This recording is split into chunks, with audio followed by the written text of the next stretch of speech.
All members of a country's armed forces are entitled to prisoner of war status should they be captured.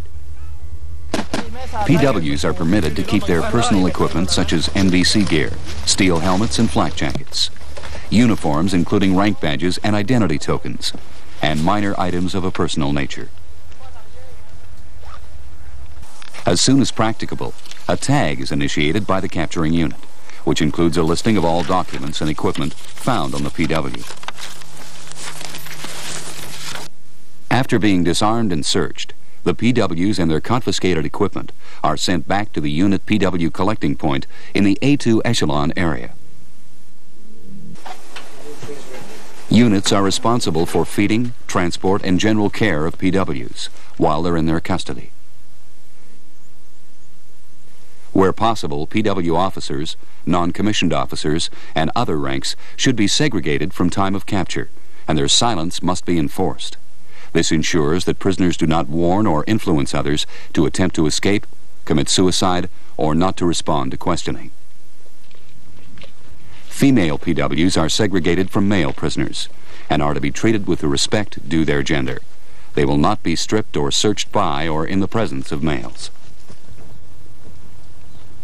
Units will not conduct unauthorized interrogations, nor will they provide food, drink, or tobacco without authority from intelligence personnel.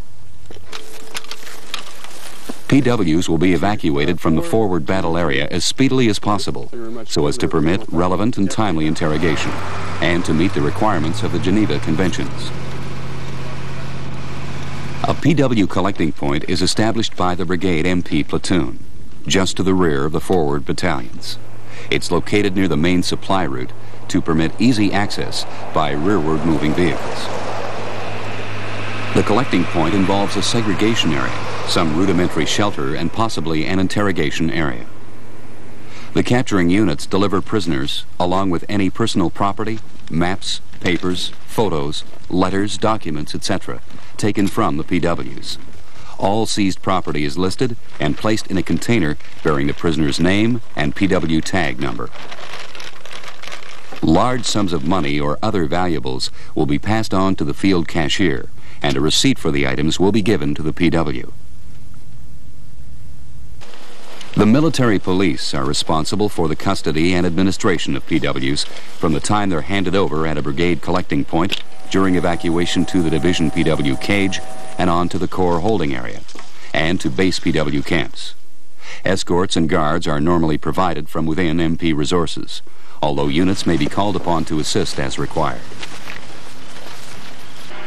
PWs are to be provided with protective equipment and instructed in procedures to be followed in the event of a chemical or nuclear weapons strike. Wounded PWs will be given normal medical treatment and are evacuated through medical channels in the same manner as our own wounded. Guards and escorts for wounded PWs are provided from non-medical sources. The treatment and disposal of PWs is the concern of all branches of the staff. Close coordination is essential to ensure that the provisions of the Geneva Conventions are correctly observed, and that the control and planned evacuation of PWs is properly undertaken. The G1 staff issues instructions pertaining to the general administration and care of PWs, the methods to be employed for their custody and evacuation, and a definition of the type of work on which PWs may be employed. The G2 staff directs the priority for interrogations and the exploitation of captured documents and equipment. The G3 staff provides PW forecasts and issues instructions for the collection and classification of PWs. The G4 staff issues directives concerning rations, accommodation, clothing, and transportation. Being done quickly. In addition, the Division Provost Marshal, in consultation with the G4 and G1 staffs, is responsible to coordinate the evacuation of PWs, and through the G3, to advise units of the location and time the PW collecting points and cages will commence operations. The G1 and G3 staffs, in consultation with the G2 and Division Provost Marshal, determine the requirement for a PW cage in the division rear area. The need is based on factors such as the distance from the brigade PW collecting points to the Corps holding area, the availability of transports and escorts, whether extensive division-level interrogation is to be conducted. The detailed siting and operation of the cage is the responsibility of the commanding officer of the division MP company. The cage is constructed by the division engineers. It includes segregation areas for groups of officers, non-commissioned officers, other ranks, deserters, and females. At a minimum, a command element and one MP section, augmented by other personnel, are required to operate the division PW cage. The transport of the PWs from the brigade collecting point to the division cage is arranged by the Service Battalion Logistics Operations Center. On arrival at the division cage, PWs are again searched and segregated by groups. Teams from the Division Intelligence Company may conduct interrogations to extract information of immediate tactical value and to identify those PWs worthy of more intensive examination. These interrogations may be conducted at either the division cage or brigade collecting points. PWs are only required to give their name, rank, service number, and date of birth, and physical or mental violence or humiliating treatment cannot be used to obtain more information. PWs are held at the division cage until such time as transport is available to evacuate them rearward. The Corps PW holding area is located well to the rear with easy access to the MSR. The evacuation, custody, and administration of PWs at the installation is the responsibility of a platoon assigned from the Corps MP Battalion. The platoon is specifically involved with the establishment and manning of the installation, completing the necessary staff action and administrative arrangements, carrying out custodial and limited escort duties, and conducting inspections required under the Geneva Conventions.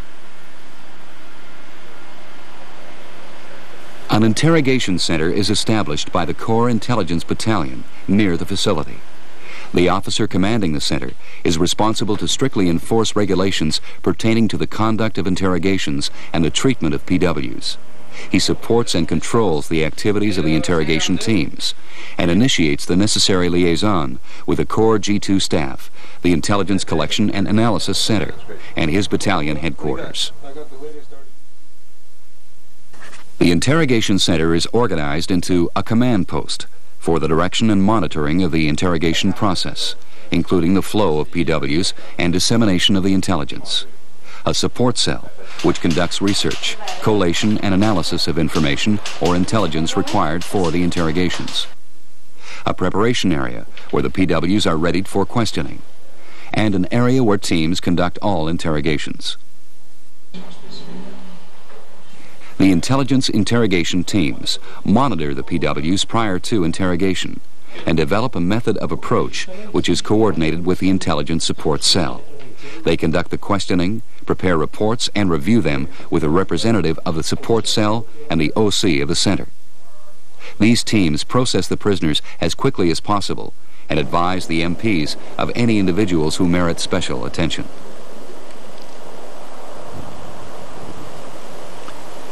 Prisoners are categorized according to their intelligence value. Category A PWs include those whose knowledge of the enemy war effort makes it necessary for them to be interrogated without delay. They include general officers and heads of staff sections, scientific, technical, and psychological personnel, personnel with a knowledge of communications or cryptographic equipment, political officers, others who may have access to operational or logistics matters, personnel serving in intelligence-related appointments, and flight crews with knowledge of plans and capabilities. Category B PWs are those who have enough information on any subject of intelligence interest to warrant a second interrogation. Category C includes PWs who have only information of immediate tactical value. Category D PWs are those having no intelligence potential.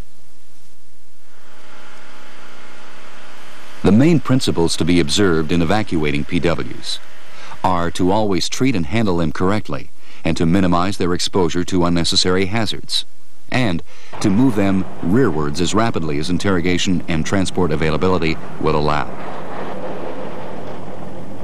Trucks are the normal means of transport used for evacuation, and they can hold 30 to 40 standing prisoners. When PWs are evacuated by air, a minimum of 2 escorts per aircraft are provided to protect the crew and to provide for the security of the prisoners during the flight. If rail transport is available rearward from the Corps administrative area, it might be used for PW evacuation. The MP escort party would normally be augmented by guards drawn from any available source. If PWs are turned over to an Allied force, a Canadian liaison officer is assigned to the receiving force to ensure that prisoners are treated in accordance with the Geneva Conventions. PWs captured within Corps boundaries are the responsibility of the Government of Canada, as well as that of the individual or unit capturing or holding them. They must at all times be treated fairly, firmly, and humanely.